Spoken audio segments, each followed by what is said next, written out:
Congressman Tevez is recognized to sponsor the bill. To interpellate, Mr. Speaker, we have the gentleman from Magdalo. I move that we recognize the Honorable Gary Alejano. Congressman Alejano is recognized to interpellate. Attorney Alejano, you have the floor. Thank you, Mr. Speaker. Good afternoon to everyone. I just would like to inquire from our sponsor if he's willing to take questions from this representation, Mr. Speaker. Yeah, willingly, Mr. Speaker. Before I proceed, just would like to state something, Mr. Speaker. In my first term as a representative of the Magdalo para sa Pilipino Party List, I have been tirelessly championing the rights of the retired and former members of the Armed Forces of the Philippines and the PNP. Anchored in my crusade of honoring the sacrifices made by our gallant soldiers and policemen, the Magdalo Party List takes every possible effort to uplift the quality of their lives along with their families. As guardians of peace and the protectors of democracy, we ought to pay our soldiers for the services they have rendered, for it is a small price to pay for the freedom we currently enjoy. The immense contribution of the armed forces and the PNP defending our country warrant our utmost appreciation and respect. As such, I reiterate the call to include the rights of our armed forces and the PNP as one of the national government's priorities. Undeniably, our soldiers and police are modern-day heroes who are risking their lives every day to protect our country and make it a better place. It is high time that we stand up in behalf of our soldiers, most of whom are caught in the middle of fighting in war-torn areas. We should drumbeat the call to uplift the living conditions of their families who were left to fend for themselves while they were staking their lives in the battles.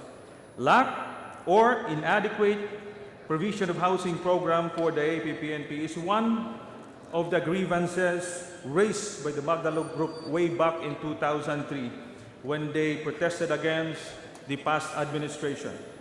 The impact of the housing program for the APPNP personnel cannot be underestimated. With the nature of their job, where majority of them are assigned in far-flung areas, leaving behind their families, decent housing facilities would have a significant impact on their job performances and state of morale. I am happy, Mr. Speaker, that the Aquino administration has provided housing units to our armed forces and our PNP personnel, which account to around, I think, 53,000 units so far. However, Mr. Speaker, I continue to hear complaints on the quality of the housing units provided to them, and they've termed it, and we have always heard this term, bahay kalapati. Bakit po bahay kalapati, Mr. Speaker? Dahil pagpasok mo sa unit, papalabas ka na rin, no? Because of a very limited space provided in the housing program. Now, Mr. Speaker, I'll continue with my, I will proceed now to my question. Based on the historical data of the funds given to the National Housing Authority, they were provided in year 2002. I have the data from 2002 to 2014. The general appropriation stated that they will be provided 500 million, but the actual amount received by the NHA is 1.8 billion because of the subsidy, 680 million, corporate borrowings, 131,940 million, and corporate funds, which accounts to 1.052 billion. May I confirm with the sponsor if this is correct, Mr. Speaker? That is quite accurate, Mr. Speaker.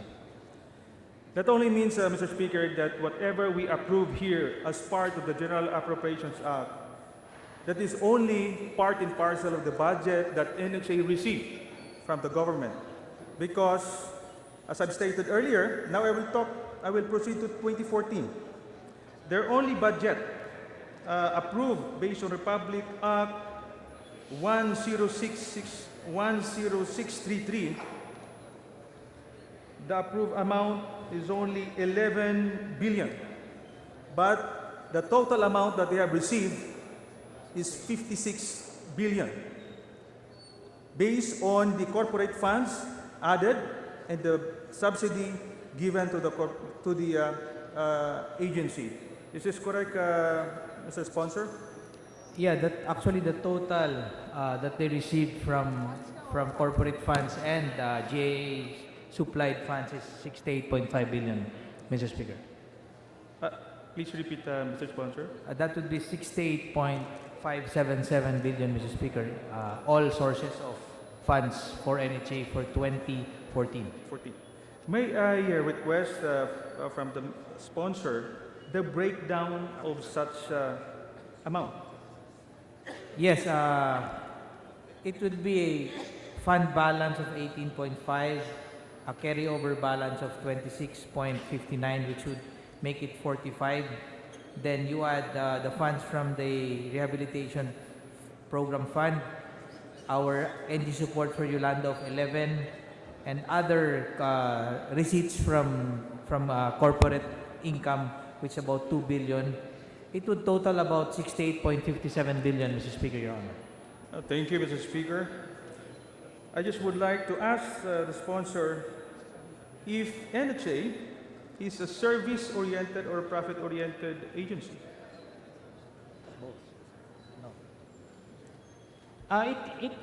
In a sense, since it is a proprietary function, Mr. Speaker, we can say it is both, Mr. Speaker.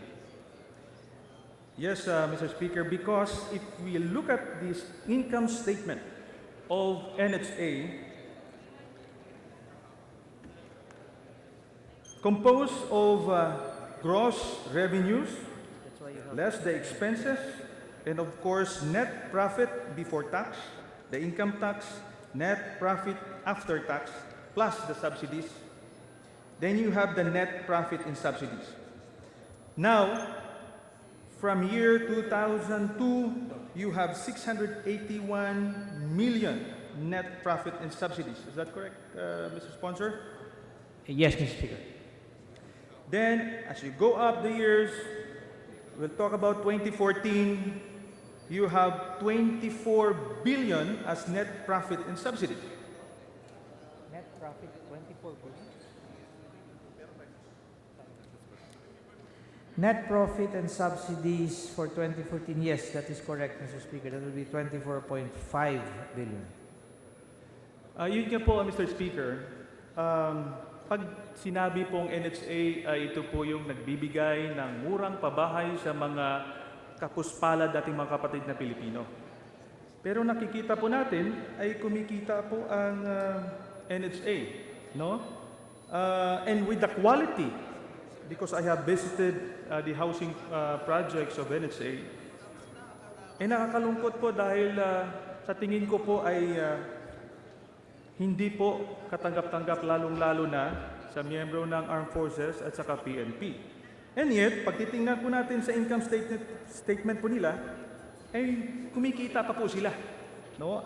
And actually, sabi ko nga po, in 2014, they have around 24.5 billion, Mr. Speaker. Yes, actually, if you disaggregate the amounts, out of the 24.5 that we have been discussing about, Mr. Speaker, you would find that the net income would be about 100 million. Then the subsidy from the national government would be 24.6, Mr. Speaker. Mr. Speaker, I just would like to request the sponsor to provide me with a breakdown of their income statement so that I will be able to appreciate the details of such profit of NHA. This representation commits to the data very soon. I would give it to our colleague, Congressman Alejano, Mr. Speaker. Thank you, Mr. Speaker. Now I will proceed now to the specific, which is the AOP PNP housing program. May I ask, Mr. Sponsor, if what is the basis of this program? And what are the objectives of the AAP PNP housing program? This was one of the thrusts of our President, Mr. Speaker, specifically AO number 9, Mr. Speaker, Your Honor. Mr. Speaker, pwede po bang malaman sa programang ito magkano ang naalat na amount and the number of the units to be given to the APPNP personnel? Through the years, Mr. Speaker, from Phase 1 to Phase 4, the total would be about 18.9 billion with an accomplishment of 57,751 units, Mr. Speaker, Your Honor. May the sponsor please repeat the figures, please? From Phase 1 to Phase 4, the total project cost would be 18.9 billion, and the total units to be generated is about 74,607. But the actual completed units as of today would be 57,751 units, Mr. Speaker, Your Honor. So that means, Mr. Speaker, in the program, the 2 phases were already implemented, and the remaining 3 and 4, the third and the fourth phases are not yet implemented. Yes, Mr. Speaker. Phase 1 and Phase 2 are completed. Phase 2A and up to Phase 4 are still being implemented but not yet completed, Mr. Chairman. Mr. Speaker. Thank you, Mr. Speaker. Now, I would like to ask, what is the basis in determining the project sites or locations? When we identify the sites for the projects, may I know the basis of determination, Mr. Speaker? Mr. Speaker, it was initially approved by the Housing Board. But on the details on how they came up with deciding on the specifics, I can extract information from the Housing Board's minutes, Mr. Speaker, so that I may give the accurate information to our colleague, Mr. Speaker, Your Honor. Yes, Mr. Speaker, because whatever the board approves were recommended by NHA. So I would like to know the basis of determination and later on recommendation to the board for approval. Yes, Mr. Speaker. As I have requested our colleague, Mr. Speaker, I would get the exact details of the minutes of the board so that the process on which the sites were chosen will be accurately, the information on such will be actually given to our colleague. However, I am sure that Phase 1 was decided to be in Metro Manila, and the rest were decided to be outside Metro Manila, Mr. Chairman, Mr. Speaker. Thank you, Mr. Speaker. I'll just proceed to the next question. I hope to get that board resolution. Now, what's the basis of the development plan or the designs of the project or the specific housing unit? What's the basis of the measurement, the overall development plan and the specific on the measurement of the units? Well, they were just merely complying with the BP 220, Mr. Speaker, at the time when they decided on building those houses, Mr. Speaker. Well, the BP 220, may I know, Mr. Speaker, what's the reason why this law was passed? Is this for the relocation of the informal settlers?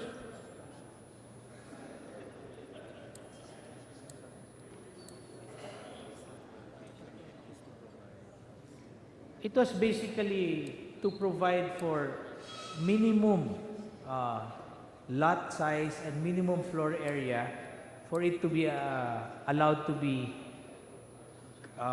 in the area or in the level of a socialist housing program, Mr. Speaker.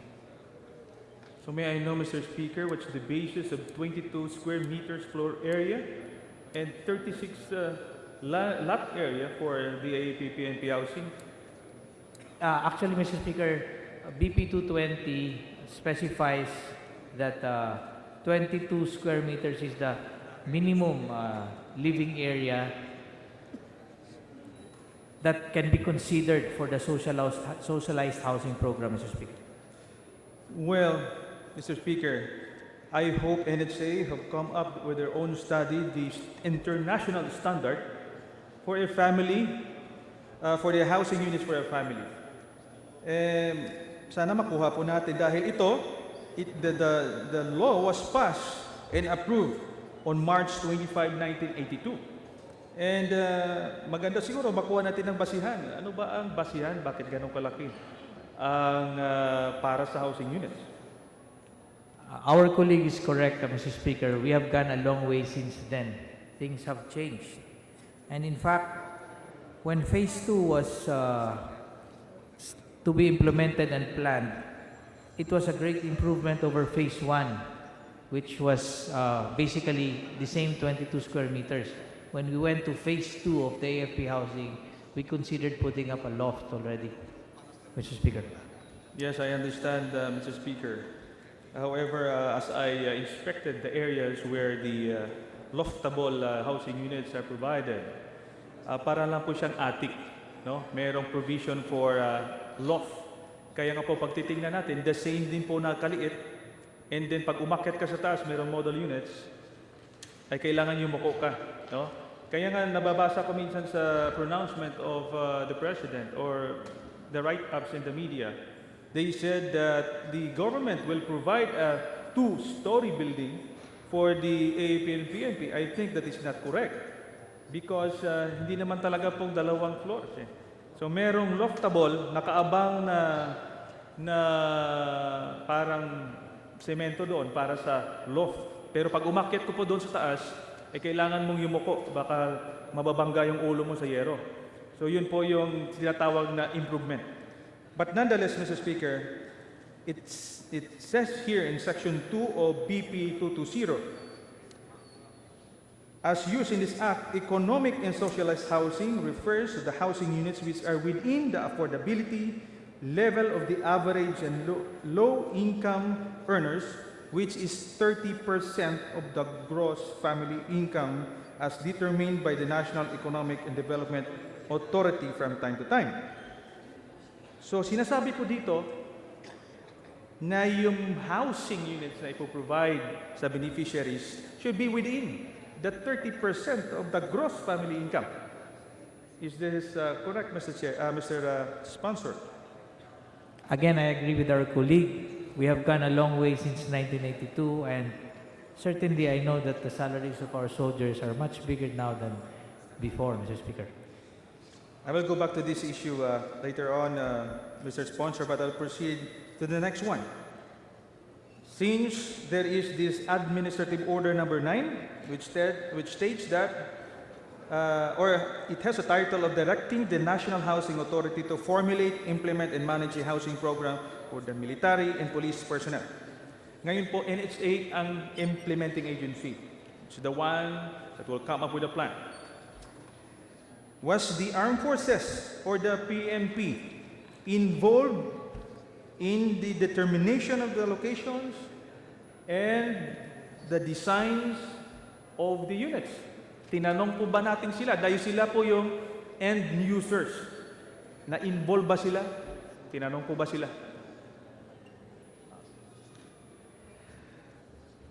I believe I would just say that's the hard lesson that we have learned, Mr. Speaker.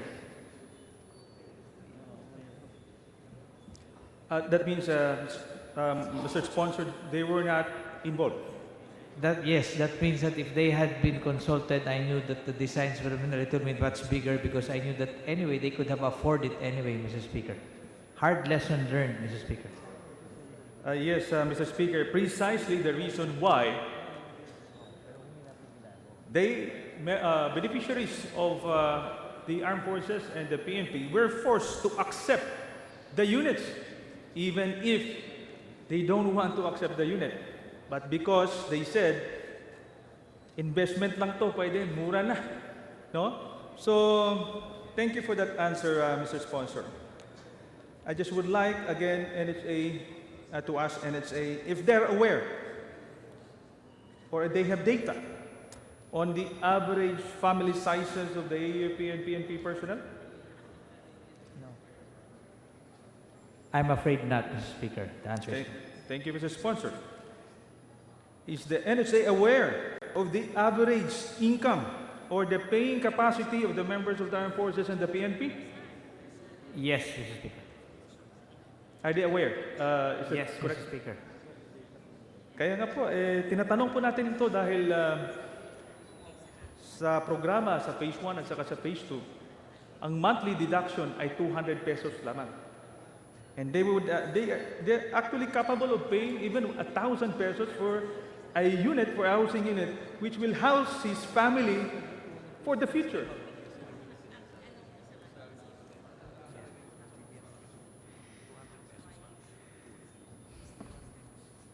Well, Mr. Speaker, since these houses have already been built, the next thing we must do is rectify whatever we can do for the future houses to be built.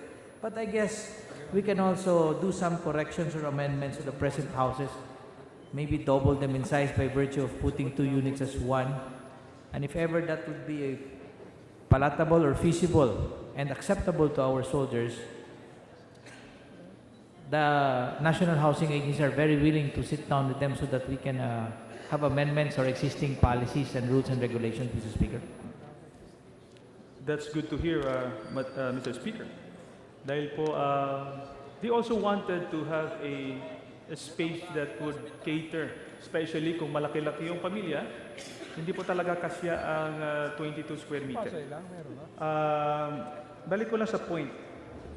Dumating na po tayo sa point na ito where they don't have any other option but to accept the units available.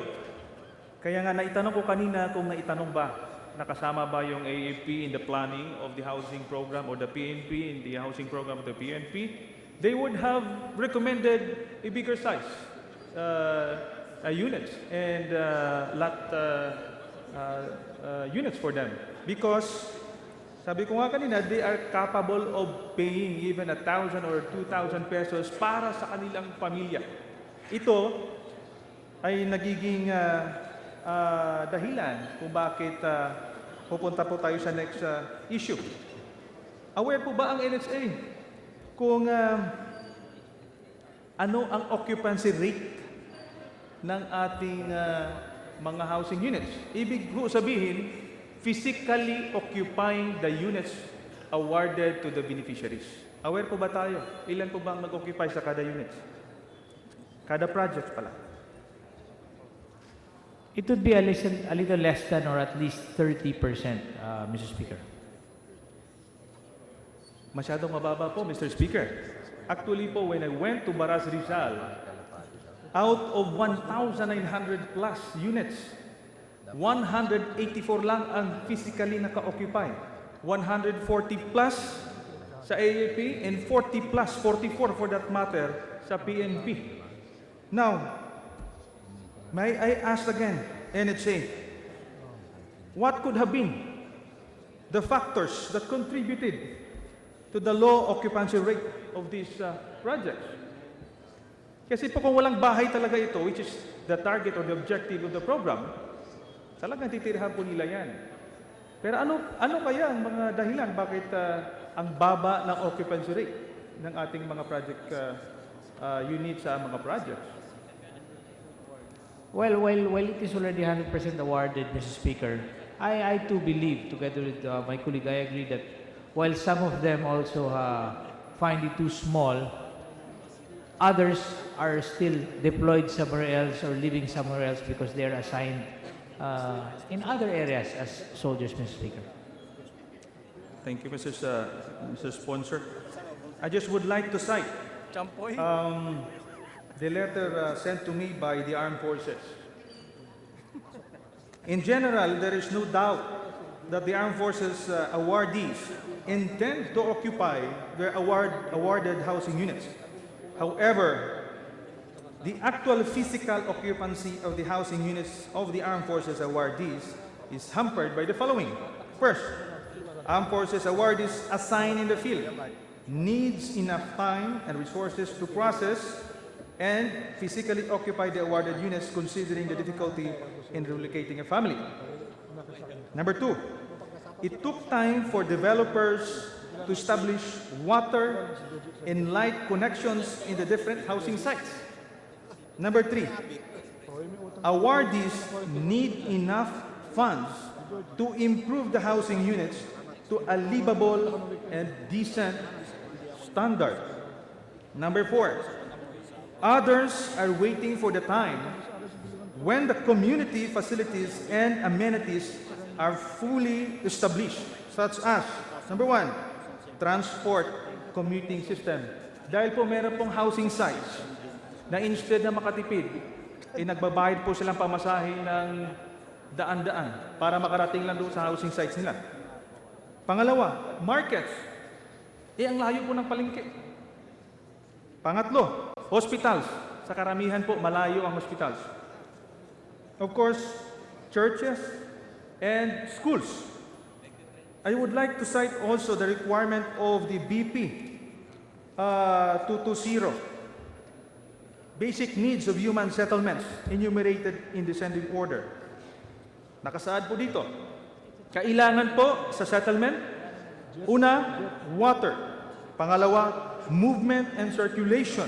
Pangatlo, storm drainage. 4, solid and liquid waste disposal. Number 5, park, playground. And 6, power. Masasabi ko rin po, Mr. Speaker, na ito po ang dahilan, ang primary na dahilan nung pumunta po ako dun sa dalawang sites ng low occupancy rate ay hindi po occupy yung mga units. Hindi dahil malayo talaga sila o assign sila sa field. Maliit talaga po ang unit. And sinasabi ko kanina na yun na po yung nasa serbisyo pa ako. Ang term na bahay kalapati, totoo nga pala. No? Diyan po, pinakita sa slides ng aking pinuntahan sa Rizal. Sa site na yan, out of 1,000, almost 2,000 units, 184 lang ang naka-occupied dyan. Bakante ang karamihan dyan. No? Bakante, walang nakatira. Mr. Speaker. So the issue here, I think applicable din ang issue nito, hindi lamang sa AAP-PNP natin, pati na rin sa ating informal settlers. Paano sila mabubuhay doon sa kanilang lilipatan? Unang-una, walang kuryente. Nung una, na sinabihan sila lilipat, walang tubig. Actually, sa lugar na yan, wala pa pong provision ng tubig dyan, nag-iigib yung mga tao. Kaya nga pati babae doon, malalaki daw yung braso dahil taga-igib din. No, yung kanilang mga husband na doon sa field. So, biniro nga ako tingnan nyo yung mga babae, malalaki pang braso sa amin. Dahil nag-iigib po sila ng tubig, Mr. Speaker. So, ang request ko lang po sa NHA, dahil kasama po yan sa requirement ng BP 220, na itong mga amenities and facilities should be provided for bago pa man lumipat itong ating mga beneficiaries, Mr. Speaker. That is well taken, Mr. Speaker.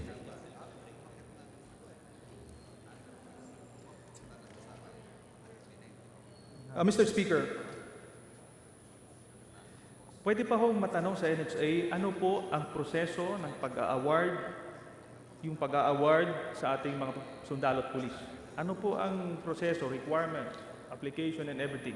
Pwede po bang ma-state ang proseso? Of course, everything starts with an application, Mr. Speaker, and it goes through the Housing Board for approval, Mr. Speaker. Application po. Yes, Mr. Speaker. Application by the beneficiaries, the AAP and PNP, and then pinapasa po sa board, sa Housing Board. Yes, Mr. Speaker. Housing Board of the Armed Forces. Yes, Mr. Speaker. AFP, PNP Housing Board. Meron po ba doon sa kontrata? Is it a contract award once they're approved na binibigay po sa kanila? Ano pong document that will that will bind the beneficiary in the NHA? It will be more or less the loan documents, Mr. Speaker, because syempre, they will have to pay for it on a monthly basis. The loan documents is the one that binds the contract, Mr. Speaker. So loan document po, wala pong kontrata? Wala pong nakalagay doon? Yes, basically, it's a contract in itself because financing ho ito Mr. Speaker. Nakalagay po ba sa kontrata na yan that if they will not physically occupy the units, it will be forfeited against them? Yes, currently it states that if they will not occupy, the housing board can, if they will not pay rather,